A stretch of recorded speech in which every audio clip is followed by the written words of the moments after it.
know when I was first remember a very good exhibition here, which really set me off on a new phase in my life, really, of collecting old radios.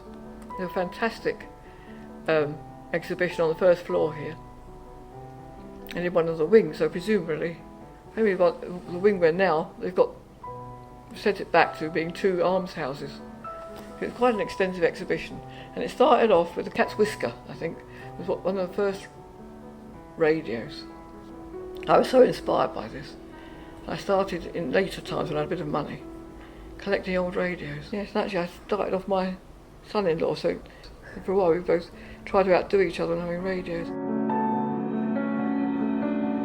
I had an exhibition of 2 rooms of typical Hoxton 2 up, 2 down, and I went along there and the hairs on the back of my neck because it was my grandmother's house to the T. And I thought, this is fantastic. They've actually they've captured here a piece of working class history from Shoreditch. Yeah, about 20 years ago, I guess, they decided to make one of the upstairs rooms into a council flat. So you could see through it, because you weren't allowed to go into it, of course. So you saw, so period of it has been, I guess, late 50s, 60s.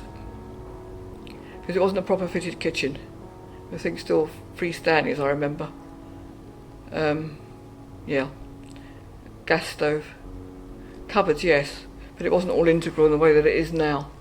There was things like the budgerigar in the corner. There's the mantelpiece with all the family photographs on it and all sorts of ornaments arranged on it like an altar. And there was a cradle in the Jacobean room, or 17th century room, which was much darker, I remember, and had straw, had sort of a straw on the floor.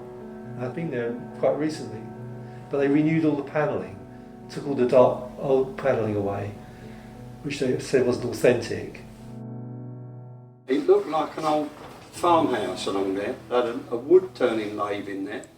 They had like fireplace, had guns over the mantel shelf, stuff like that, showing you what a 17th century house. And then next to it, you had a kitchen where you had 17th century implements, a sugar loaf, you had implements for straightening nails out and things like that. And that was quite interesting. Do you remember when we came in those years, there were life-size figures in many of the rooms with the costume of the day? Yeah. And I feel that it would be nice to see those back again. I have to say, I think it would just add a little bit to the rooms if you had figures there to bring them to life.